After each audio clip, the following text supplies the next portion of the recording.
Good afternoon, all.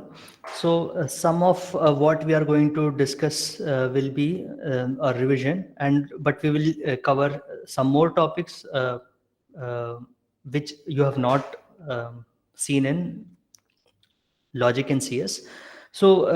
Basically, in the last class, we were looking at DPLL algorithm, which will give us a model that satisfies a given sentence, and we are assuming that the sentence is in conjunctive normal form. And we saw two heuristics in the last lecture. One was early termination. Second one was pure symbol heuristic. So, as we said in the last lecture, as soon as we find a pure symbol, for example, A is a pure symbol here, we will make that symbol true, because we know that if there is a model, then there is always a model that has pure symbols true for all the clauses. So that was pure symbol heuristic. The second or the third heuristic is more straightforward. It is called unit clause heuristic. For example, initially, let us say we are given a sentence which looks like this. So the first clause contains just one literal A. So we know that any satisfying assignment for this sentence must have A is equal to true. So this is referred to as unit clause, because we know that for this sentence to be satisfied, A must be set to true. So we don't have any option. So we just go ahead and set that symbol to true. This unit clause can also happen lower down in the search tree. So in the last lecture, we said that DPLL algorithm is a version of backtracking algorithm. So we have a search space, and essentially we are using a backtracking algorithm to prune some portions of the search tree, so that we are able to find a satisfying model in a fast manner. So this unit clause can happen lower down in the search tree. It need not necessarily happen at the topmost level. For example, let us say that we have assigned a value of false to A and a value of, uh, let me just change that, not false, let us say true. So let us say we have assigned a value of true to A, we have assigned a value of true to B, and to C we have assigned false. So when we make these three assignments, our second clause is still not satisfied, because we have not A or not B or C here. So our second clause is not yet satisfied, and what we notice is we have only one unassigned symbol left. Only one unassigned symbol is left for this clause. So we will treat that symbol as a unit clause. So this clause, which was not a unit clause earlier, can become a unit clause when we have assigned values to uh, all the symbols except one symbol. So at that point, we have to make this clause true. So we do not have any option but to set D to false. If we set D to false, then this second clause will become true. So that is what we will do. So the point here is that unit clause can be encountered lower down in the tree as well. So now let us look at the outline of TPLL algorithm that uses these three heuristics, and then we will look at further enhancements that are possible to the algorithm.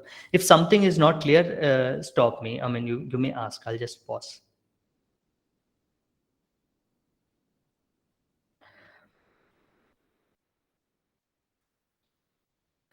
So this is the DPLL algorithm. So we will be using recursive function calls to traverse down the tree that we saw in the previous lecture.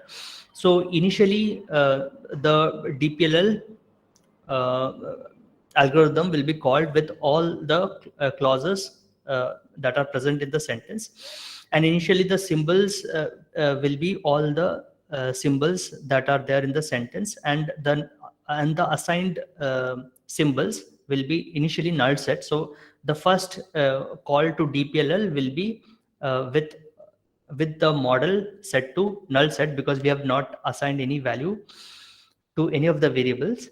Then inside the DPLL function, we will first check if every clause in the clauses is satisfied by the model. So the DPLL function is passed some model, And if that model satisfies every clause in the sentence, or every clause in the set of clauses, then we simply return true, which basically means that the model satisfies the sentence. So we have found a model that satisfies the sentence if all the clauses are satisfied. Otherwise, we check if some clause is false. If some clause is false, means this model is not a satisfying model, because we saw in the previous lecture the early termination. So as soon as we find that some clause is not satisfied, we can return from that node to the parent node. So we can prune that subtree. So we saw this point in the towards the end of previous lecture. So that is what we are doing in the second line. So if some clause in the set of clauses is false, means this model is not satisfying one of the at least one of the clauses, then there is no point in searching further. We can completely prune that subtree. So how we are doing is we are simply returning false to the calling function. So we are not recursively going down the search tree. So the first two sentences that we have here represent early termination. So these two sentences correspond to early termination. Next, if we are not able to do early termination, what we do next is check whether there is any pure symbol. So how we do is we will check the unassigned variables. So whatever variables or symbols are unassigned so far, we will check if any of those is a pure symbol. And if we find such a symbol, so this function find pure symbol will give us a pure symbol and what value we should assign to that pure symbol if a pure symbol exists. So if p is non-null, means we have found a pure symbol, in which case we will recursively again call the dpll function. And while calling the function, we will pass the same set of clauses. However, we are removing the symbol p from the set of unassigned symbols. So initially all the symbols are unassigned, and as we assign values to symbol, we will remove that symbol from the set symbols. So here we are removing p because p was found to be a pure symbol and we want to assign some value to p. So we are removing p from the set of symbols, and to the model we are adding p equal to value. So we have found our find pure symbol function gave us some value which must be assigned to the pure symbol. So this same value we are passing to the dpll function. So basically we are setting the pure symbol to the value such that the pure symbol becomes true.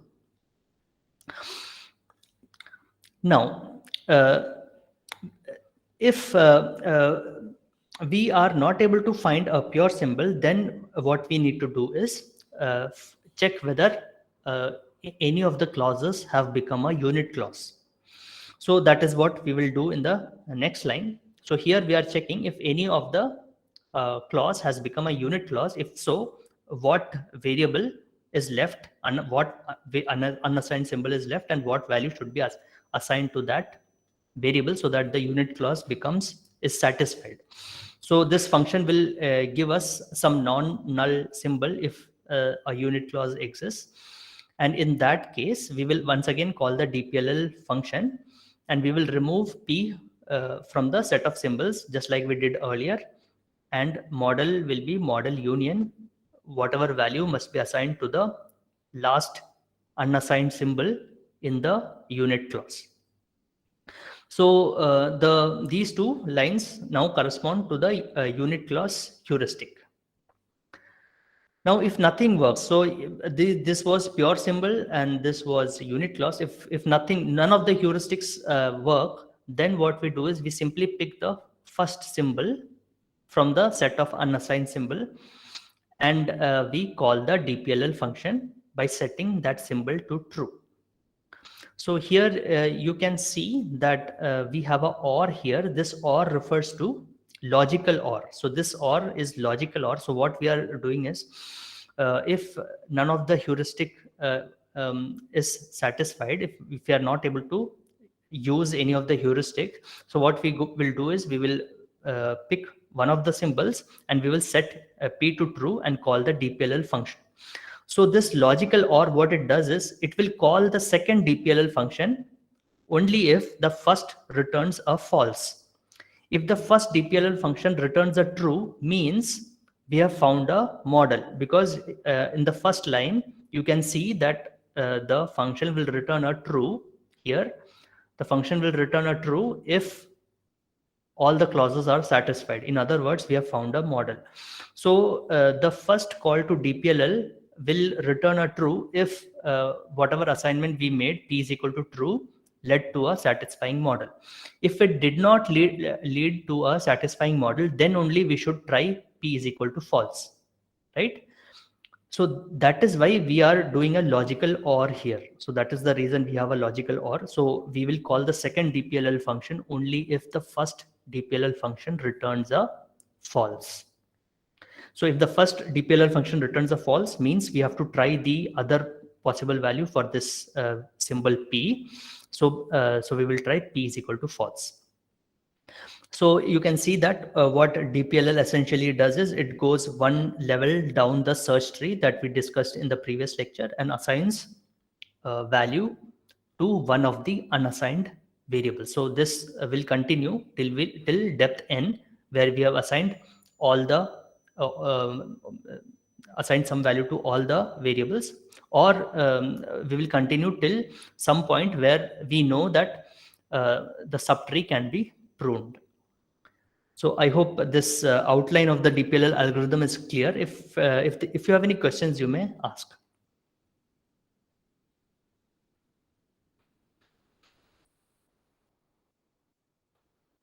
So we will continue to look at some further enhancements to the outline that we saw just now. So we can do more enhancements.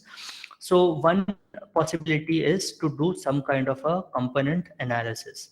So it is possible that when we are recursively going down our search tree, let us say we find that we have 10 unassigned symbols left. So we have 10 unassigned symbols, and it so happens that these symbols if effect or are present in different set of clauses. So it may so happen that the first 5 unassigned variables or symbols are present in one set of clauses, and the remaining unassigned variables are present in separate or separate set of clauses. So the two sets of clauses are disjoint. So let us say that we have 8 clauses that are yet to be satisfied. So these 8 clauses here are not yet satisfied. Remaining clauses we are able to satisfy based on whatever assignments we have made so far. So let us say we have 10 unassigned symbols and we have 8 clauses here, and let us say that the first 5 unassigned symbols are present only in the first 4 clauses, and the remaining 5 symbols S6 to S10 is present in clause C5 to C8. Let us say this is the situation. So if we can decompose our problem at some point into 2 disjoint or 2 separate sub problems, then the search space gets drastically reduced. So if we find that our problem can be divided into 2 sub problems in this manner, then what we need to check is whether the first 5 symbols S1 to S5 we can find a satisfying assignment to the first 4 clauses. So for that we have to check in the worst case all possibilities for the 5 variables. So we have 2 to the power 5 possibilities for the 5 variables. So we can check whether any of those assignments satisfy the first 4 clauses. If we find a satisfying assignment, then we need to check whether the remaining 5 S6 to S10 can satisfy clause C5 to C8. So in this process, the worst case, in the worst case, the number of assignments that we need to check will be 2 to the power 5 plus 2 to the power 5, which is 64. So this is tremendous improvement over 2 to the power 10 possibilities we might have had to check if we had not noted that the problem has decomposed into two disjoint sub problems. So we had 10 unassigned variables. So 10 unassigned variables can be assigned 2 to the power 10 possible values.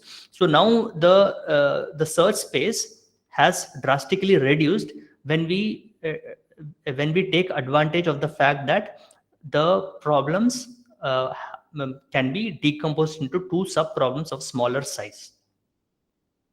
So now the question is efficiently detecting this. So that is a challenge. So if we can efficiently detect that after we have made assignments to some of the variables, the problem can be decomposed into two smaller problems. If we can efficiently detect that, then that also can lead to tremendous speed up.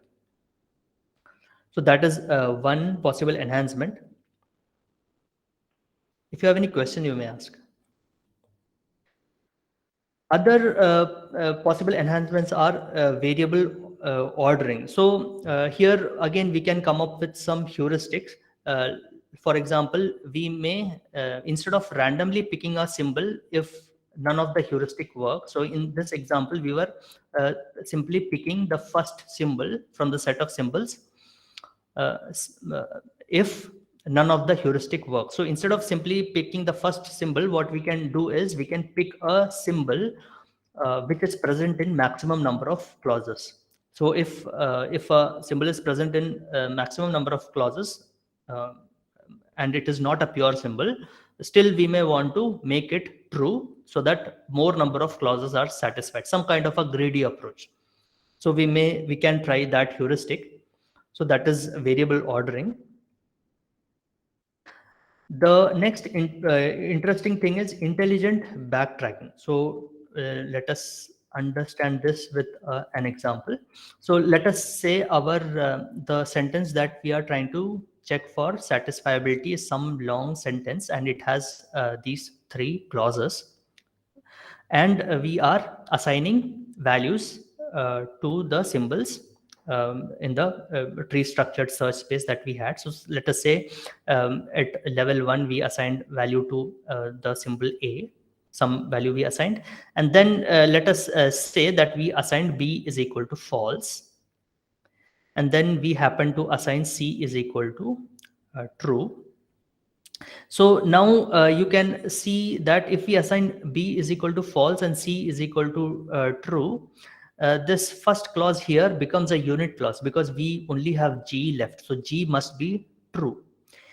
And actually the second clause here has also become a unit clause because we only have F left, which means F must be set to true. However, we also have a clause which says not G or not F, which means either G should be false or F should be false. So we are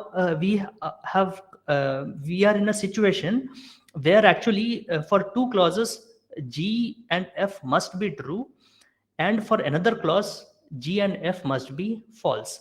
So what may happen is that we may assign values in this manner A, B, C, and let us say we had some D variable which we assigned some value and so on, and then we assigned a value of G is equal to true. Let us say we assign G is equal to true, and then we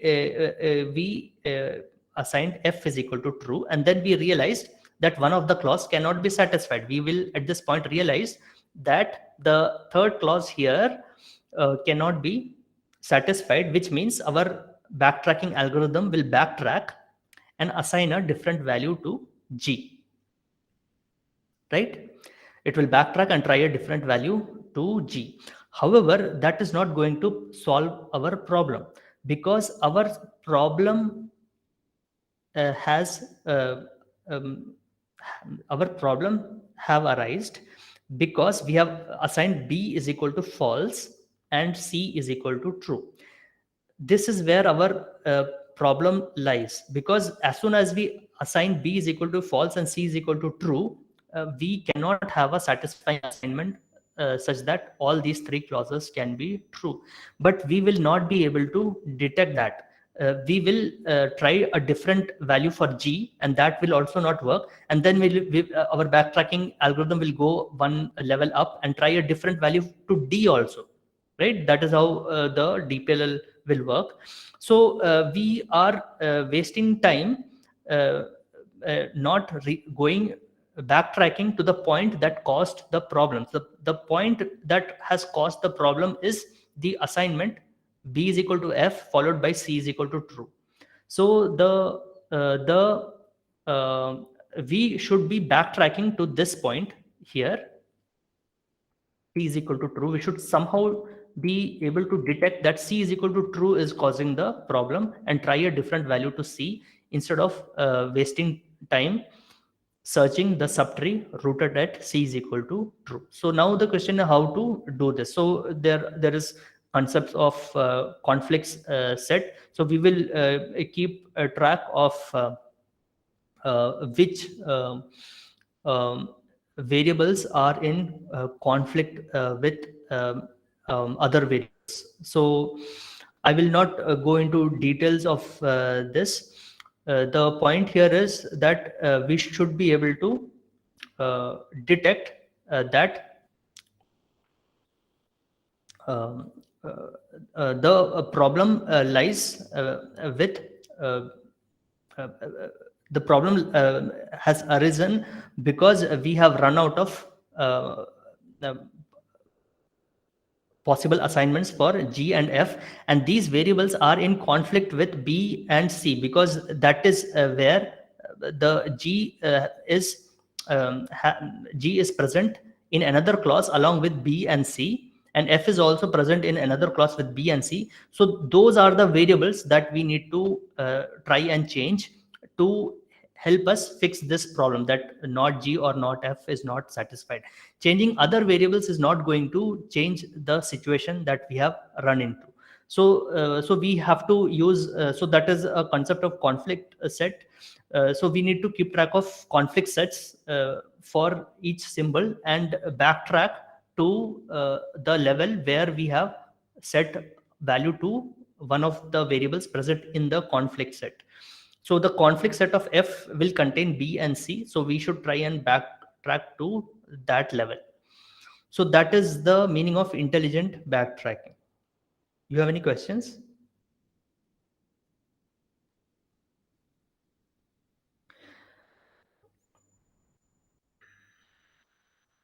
So next is conflict clause learning. So here basically we are trying to learn which combinations are bad. So in the previous example, this same situation might arise in a different path from the root. So let us say initially we had tried A is equal to false and we ran into this problem and we realized that B is equal to false and C is equal to true is a bad idea. But we were not able to find a satisfying assignment in the when we went down the left path or the left child of A is equal to false. So we have to backtrack and try A is equal to true. So let us say we try A is equal to true. Now the thing is, even in this, along this path, we can once again come across a situation B is equal to false and C is equal to true. So that path is also possible here. So that sequence of assignment is once again possible. But but if we have already learned that B is equal to false and C is equal to true is lead to some clause not being satisfied, then we should not repeat the same assignment. So as soon as we assign B is equal to false, if C is equal to true is present in the conflicting assignments that we have learned. So then we will not search down this subtree anymore. We will immediately know that these two combinations will not lead to a satisfying model, and we will backtrack and try a different value. So the point here is that B is equal to F and C is equal to true can happen multiple times as we are searching the this search tree. And if we can learn and remember this, that this is a bad combination, then we can do more pruning and our algorithm will run faster. So that is the conflict clause learning. So if you have any questions, you may ask.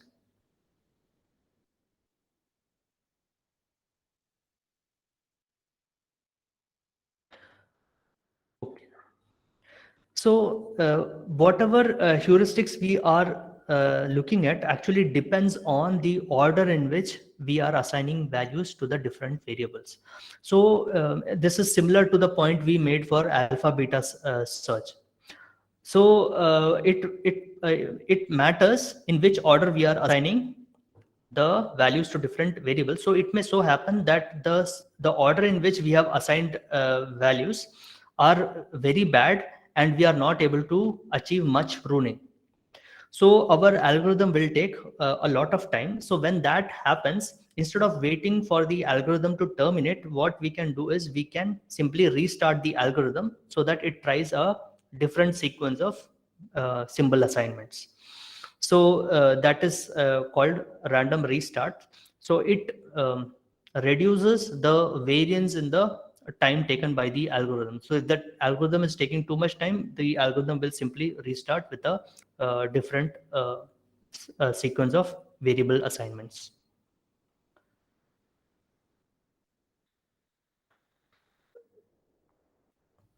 Next comes clever indexing. So in the last lecture, one of the students asked that we have to go over all the clauses every time. So that is not a good idea. So what we need to do is we need to come up with some good indexing technique so that we are able to find all the unsatisfied clauses corresponding to some symbol S.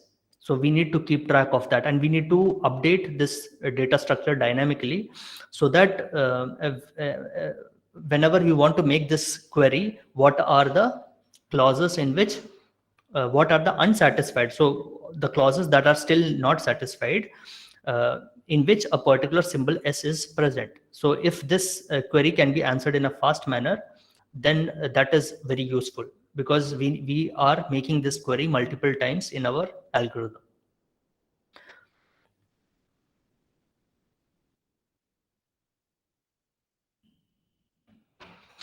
Okay, so these are some of the enhancements. So, so the current SAT solver technology uses these kind of enhancements, and the results are very good.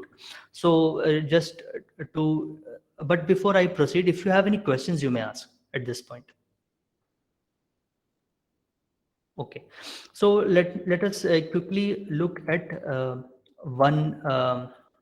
So these are slides from another research. So I just want to quickly show that SAT solvers are the SAT solver technology has advanced a lot, and we are able to find we are able to solve the SAT problem very fast. So let us look at this example. So here each row corresponds to a clause. So integer. So this is the normal encoding that is used for SAT solvers, and we use the same encoding in our first assignment also.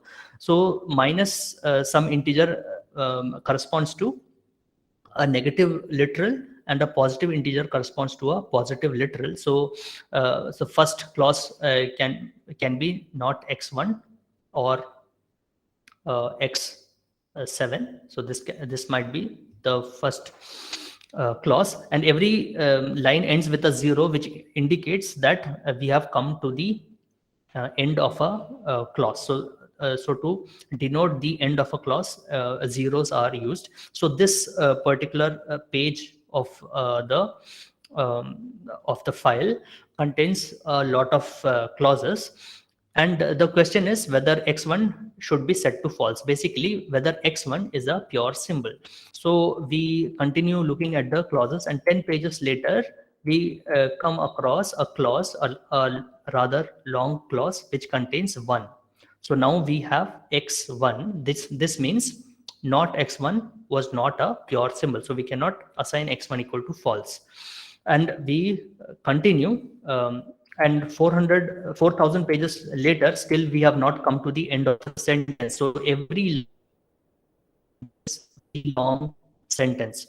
So 4,000 pages later, still the clauses are going on, and we come to the end of the sentence at the end of 15,000 pages. So this sentence is really, at the end, we find that we have 50,000 symbols in this sentence. This is a very long sentence and a huge number of clauses. And the SAT solvers actually can solve this in just a few seconds. So the enhancements that we have seen, some of the enhancements that we have seen, and there are further enhancements. So every year more papers come out with more enhancements. So the SAT solver technology is continuously improving, and the current SAT solvers are really good. So they can solve satisfiability problem with millions of variables and hundreds of millions of clauses. So this is very useful, because we know that SAT is NP complete, which means other NP complete problems can be reduced to SAT in polynomial time. In fact, any problem in the NP class can be reduced to a SAT problem in polynomial time, and then we can solve the SAT problem to find a solution to our original problem.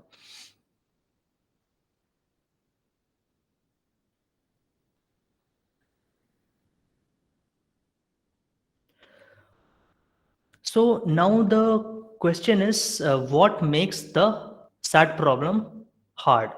So SAT solvers are able to solve the SAT problem so fast. So then why is it NP complete? What makes it difficult? So to understand that, we will look at a simple algorithm first, and then we will try to understand why or when SAT problem becomes difficult. But before I continue, if you have any questions, you may ask.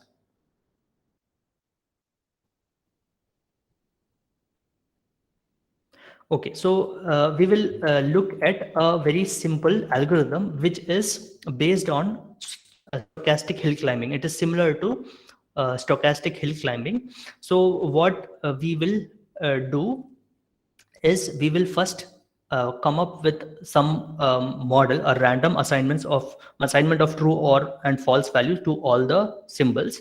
So we have some model with random symbol assignments, and then we will iterate till some maximum flips. So some maximum value of the iteration, we will iterate over this. So if the model satisfies all the clauses, then we return the model. So if the model satisfies all the clauses, means we have found a satisfying model, and the algorithm will simply return this model. Otherwise, the algorithm will pick a clause that is not satisfied. So randomly select clause from clauses that is false in model. Basically, we will, if the model does not satisfy all the clauses, then we will randomly pick a clause which is not satisfied, and then with probability p, we will flip a value in model of a randomly selected clause. So we have randomly picked some clause. Let us say it is a or not b or c, something like this. So this clause is not satisfied.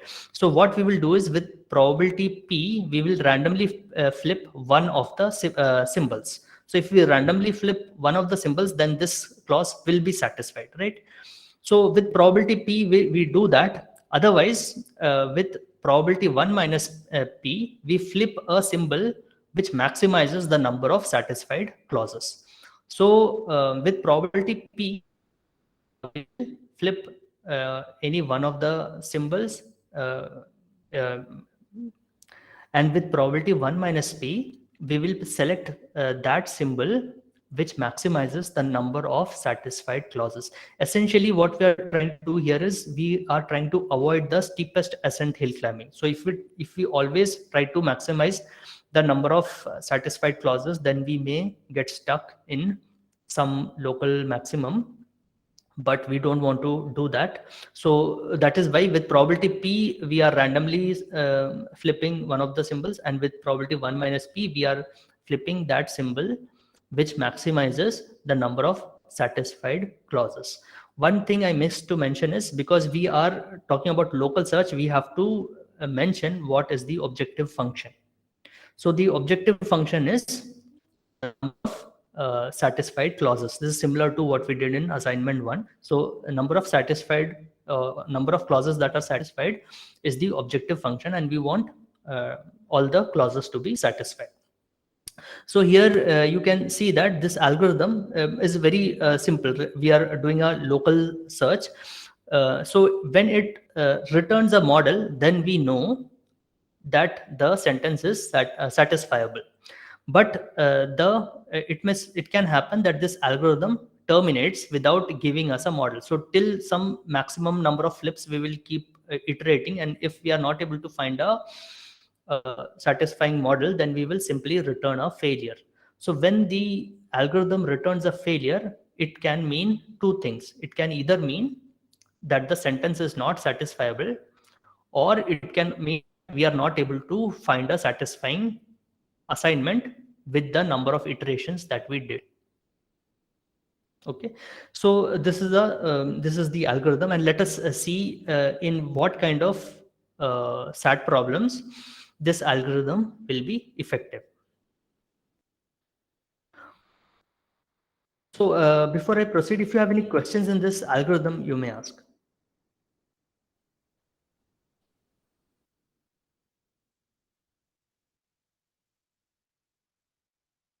Okay, so let us see if this algorithm is useful. So let us look at this sentence we have here. So this is a 3CNF. So this is in conjunctive normal form, and every clause contains exactly 3 literals. So if every clause contains 3 literals, then it is a 3CNF. And this particular example contains 5 clauses, and it has 5 symbols. So 5 symbols and 5 clauses. That means we have 2 to the power 5 possible assignments to these symbols. So the number of models is 2 to the power 5. And it turns out that for this example, out of the 32 models that we have, 16 of them satisfy this sentence. So 16 out of the 32 models are satisfying models for this sentence, which means if we randomly assign values to all the symbols, then with probability 16 upon 32, we will be able to find a satisfying model. So if we repeatedly do this, if we repeatedly find a random model, then surely we will find a satisfying model for this example. So now you can see that the VOXAT algorithm that we saw in the previous will actually work for this particular SAT problem. It will almost immediately give us a satisfying model.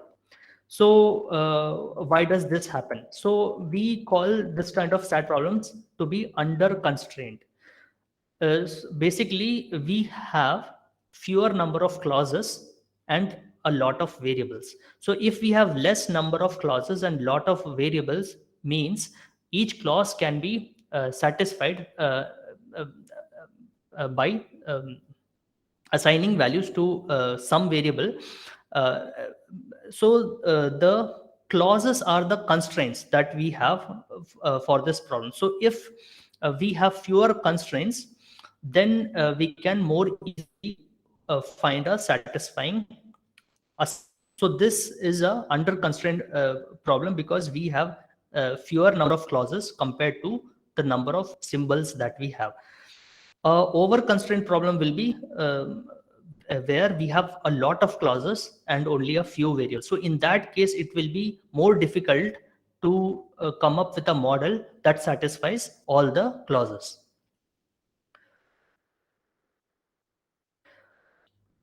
So let us say that we randomly generate KCNF sentences. So K now here stands for number of literals that are present in each clause.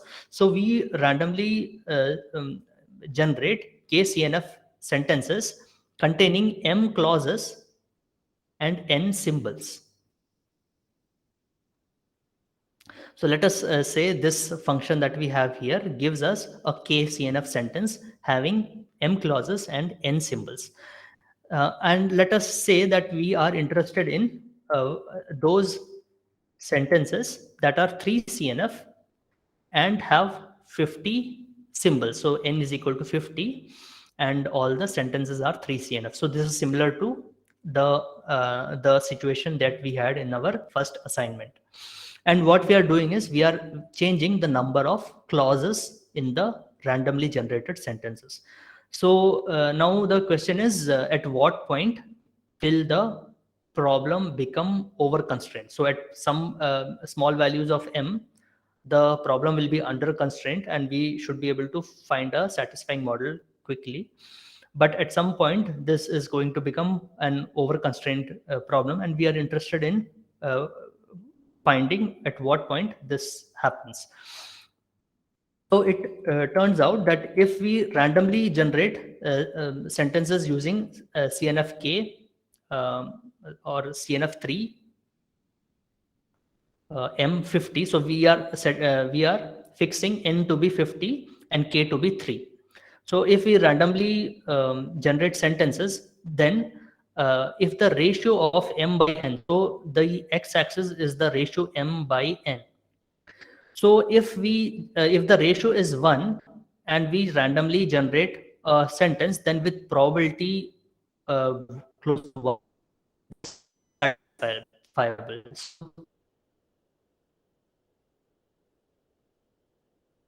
satisfiable. Let me just clarify this point a little more. So we are saying M by N is equal to 1, right? And we are fixing N to be 50. So what we mean is we have 50 clauses.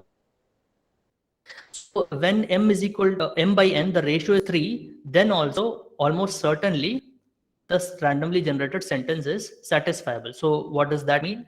M by N is M by 50 is equal to 3, means we have 150 clauses in the randomly generated sentence. So if we have 150 clauses in 50 variables, then almost certainly the sentence is satisfiable. Now, as we keep on increasing this ratio, at some point this probability starts coming down. And when we reach 6, M by N the ratio reaches 6, which means M is equal to 300. So when the number of clauses become 300 and number of variables is set, setting it to 50, then almost certainly the randomly generated sentence is not satisfiable. So we can see that here, this is where the problem is under constraint, and this is where the problem is over constraint. Now the question is, where do the difficult problems lie? Where SAT problems lie? So it turns out that the hard problems lie along the cliff. So the case that we are discussing is K is equal to 3 and N is equal to 50. But this kind of a graph exists for all other possibilities, like K is equal to 5, N is equal to 100 also. If we try and plot a graph where y-axis is satisfiability, probability of satisfiability, and x-axis is this ratio M by N, once again the graph will look something like this. There will be a cliff kind of a thing, and the hard problems lie along this cliff. Now let us look at how our algorithms will perform for the different ratios of M by N. So initially, when the ratio M by N is small, both DPLL and VOXSAT will run very fast. So y-axis is runtime and x-axis is the ratio M by N. So when the ratio is small, both the DPLL and VOXSAT will quickly give us a satisfying model. But as the ratio increases, the DPLL algorithm is taking a lot of time. Right here, it is taking a lot of time. But beyond a certain point, if we continue to increase the ratio m by n, then the time taken by the DPLL algorithm comes down once again. So why does it come down? It comes down because of our heuristics. Like we had a heuristic like early termination. So when the ratio m by n is very large, it will find after assigning values to some a few variables, it will very frequently encounter a situation where some clause cannot be satisfied. It is false under current assignment, which means it needs to backtrack. So when the m by n ratio is large, there will be a lot of backtracking. So when the algorithm backtracks a lot, then there is a lot of pruning, and the algorithm takes less time to terminate. So algorithm will terminate and tell us that there is the sentence is not satisfiable. When the m by n ratio is small, then also the algorithm will terminate quickly and give us a satisfying solution, satisfying model. For the in between cases, when the problem lies along that cliff that we saw, the algorithm is going to take a lot of time, because here it is not able to do much pruning, and it has to search the tree a lot more. So the difficult problem lie here. Do you have any questions?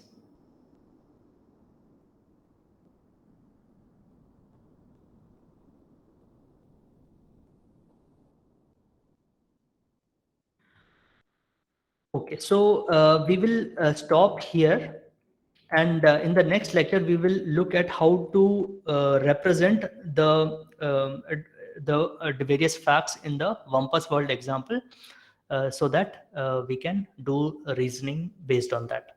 So we will continue this in the next lecture. If you have any questions, you may ask. Otherwise, we'll stop.